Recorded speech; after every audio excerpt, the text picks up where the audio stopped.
ಇವತ್ತಿನ ನಮ್ಮ ವಿ ಸೋಮಣ್ಣನವರು 67ನೇ ಹುಟ್ಟುಹಬ್ಬವನ್ನು ಸರಳವಾಗಿ ಆಚರಿಸ್ತಾ ಇರತಕ್ಕಂಥದ್ದು ನಮಗೆಲ್ಲ ಹೆಮ್ಮೆ ತರ್ತದೆ. ಈ ಬೆಂಗಳೂರಿನ ಜನನಾಯಕ, ಅದರಲ್ಲೂ ಬಡವರ ಬಂಧು, ವಿಶೇಷವಾಗಿ ಸ್ನೇಹಜೀವಿ ವಿ ಸೋಮಣ್ಣನವರು ಭಾಳ ಬೆಂಗಳೂರಿನ ಅರ್ತಿತ್ತಂತಕ್ಕಂಥ ಅವರ ದೃಷ್ಟಿಕೋನ, ಬೆಂಗಳೂರಿನ ದೂರದೃಷ್ಟಿಕೋನ, ಬೆಂಗಳೂರಿನ ಅಭಿವೃದ್ಧಿ, ರಾಜ್ಯದ ಚಿಂತನೆ, ಯಾವಾಗಲೂ ಸಾರ್ವಜನಿಕರ ಒಂದು ಹಿತಾಸಕ್ತಿಯಾಗಿ ದುಡಿತಾ ಇರತಕ್ಕಂಥ ವಿ ಸೋಮಣ್ಣನವರು ಇನ್ನೂ 100 ವರ್ಷಗಳ ಕಾಲ ಆರೋಗ್ಯ, ಭಾಗ್ಯ, ಐಶ್ವರ್ಯದಿಂದ ಬಾಳಲಿ, ಅವರಿಗೆ ಇನ್ನು ಮುಂದಿನ ದಿನದಲ್ಲಿ ಒಳ್ಳೆ ಉನ್ನತ ಸ್ಥಾನ ಸಿಗಲಿ ಅಂತೇಳಿ ನಾನು ಈ ಸಂದರ್ಭದಲ್ಲಿ ಶುಭವನ್ನು ಹಾರೈಸ್ತೇನೆ. ಸೋಮಣ್ಣವ್ರ ಹುಟ್ಟುಹಬ್ಬ ಇವತ್ತು 67ನೇ ಹುಟ್ಟುಹಬ್ಬವನ್ನು ನಾವೆಲ್ಲ ವಿಜೃಂಭಣೆ ಆಚರಣೆ ಮಾಡ್ತಾ ಇದ್ದೀವಿ. ಸೋಮಣ್ಣವರು ವರ್ಷವೂ ಅಭಿಮಾನಿಗಳು, ಸಾವಿರಾರು ಅಭಿಮಾನಿಗಳು ಬಂದು ಅವರಿಗೆ ಆಶೀರ್ವಾದ ಮಾಡ್ತಾವ್ರೆ. ಅವರು ಅದೇ ರೀತಿ ನನ್ನಂಥವ್ರು ಸಾವಿರಾರು ಜನಗಳನ್ನ ರಾಜಕಾರಣಿಗಳು ಬೆಳೆಸವ್ರೆ, ಮಹಾನಾಯಕ ಸದಸ್ಯರು ಮಾಡವ್ರೆ. ಇನ್ನು ಮುಂದೆ ಅವರು ಒಳ್ಳೆಯ ಅಧಿಕಾರಕ್ಕೆ ಹೋಗಲಿ, ರಾಜ್ಯದ ಮಂತ್ರಿ ಆಗಲಿ ಅಂತ ನಾವೆಲ್ಲ ಕೇಳ್ಕೊಂಡಿದ್ದೀವಿ. ಇವತ್ತು ಏನವರು ಜನಸಂಘಟನೆ ಮಾಡ್ತಾವ್ರೆ, ಬೆಂಗಳೂರು ನಗರದಲ್ಲಿ ಸೋಮಣ್ಣವ್ರ ಥರ ಯಾರೂ ಜನಸಂಘಟನೆ ಮಾಡಲ್ಲ, ಆ ಥರ ಜನಸಂಘಟನೆ ಮಾಡ್ತಾರೆ. ಅಂಥ ರಾಜಕಾರಣಿಗಳು 100 ಕಾಲ ಬಾಳಬೇಕು ಅಂತ ದೇವರಲ್ಲಿ ಆಶಿಸ್ತೀನಿ.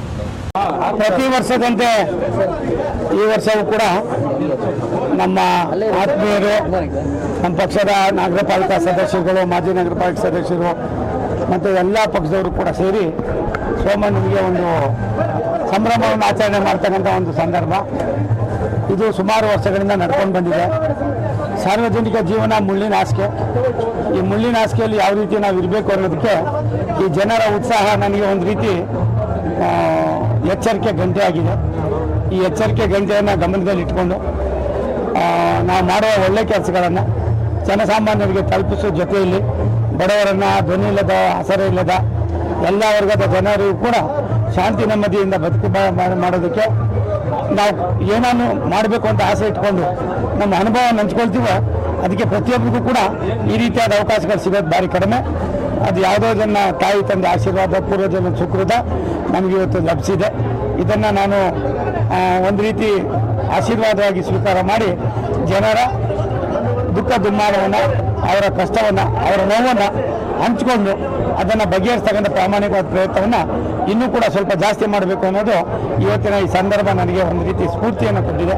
ಇದಕ್ಕೆ ಯಾರ್ಯಾರು ಕಾರಣರಿದ್ದಾರೆ ಅವರೆಲ್ಲರೂ ಕೂಡ ನಾನು ನನ್ನ ತುಂಬ ಹೃದಯದ ಧನ್ಯವಾದ ಸಮರ್ಪಣೆ ಮಾಡ್ತಾ, 16 ಜನ್ಮಗಳನ್ನು ಎತ್ತೋದಕ್ಕಿಂತ ಹೆಚ್ಚಾಗಿ ಈ ರೀತಿಯಾಗಿ ಅವಕಾಶಗಳು ಸಿಕ್ತಂಥದ್ದನ್ನು ಜನ ಯಾವ ರೀತಿ ಪ್ರೀತಿಸ್ತಾರೆ, ಜನ ಯಾವ ರೀತಿ ಗೌರವಿಸ್ತಾರೆ ಅನ್ನೋದಕ್ಕೆ ನಾನು ಒಂದು ಉದಾಹರಣೆ ಆಗಿದ್ದೀನಿ. ಅದಕ್ಕೆ ಈ ಜನರ ಪ್ರೀತಿ ವಿಶ್ವಾಸಕ್ಕೆ ಅವ್ರು ಕೊಡ್ತಕ್ಕಂಥ ಒಂದು ಒಳ್ಳೆ ಒಂದು ಈ ರೀತಿಯಾದ ಒಂದು ಹುಮ್ಮಸ್ಸಿಗೆ ನಾನು ಅವ್ರಿಗೆ ಕೋಟಿ ನಮಸ್ಕಾರಗಳನ್ನು ತಿಳಿಸ್ತೀನಿ. ನಾನು ಈಗಾಗಲೇ ಸ್ಪಷ್ಟೀಕರಣ ನೀಡಿದ್ದೇನೆ. ಆ ಉದಯವಾಣಿಯಲ್ಲಿ ಏನು ಬಂದಿದೆ ಅದು 100ಕ್ಕೆ 100 ಸುಳ್ಳು. ನಾನು ಆ ಥರ ಯೋಚನೆಯೂ ಮಾಡಿಲ್ಲ, ಯಾವತ್ತೂ ನಾವು ಭೇಟಿ ಮಾಡಿಲ್ಲ. ಪ್ರಾಯಶಃ ಎಲ್ಲ ಪಾರ್ಟಿಯವರು ಕೂಡ ನಮ್ಮ ಸ್ನೇಹಿತಿದ್ದಾರೆ. ನನ್ನ ಪಾರ್ಟಿ ಭಾರತೀಯ ಜನತಾ ಪಕ್ಷ, ನಾನು ಪಾರ್ಟಿಯಿಂದನೇ ಇರ್ತೀನಿ, ಅಲ್ಲೇ ಇರ್ತೀನಿ.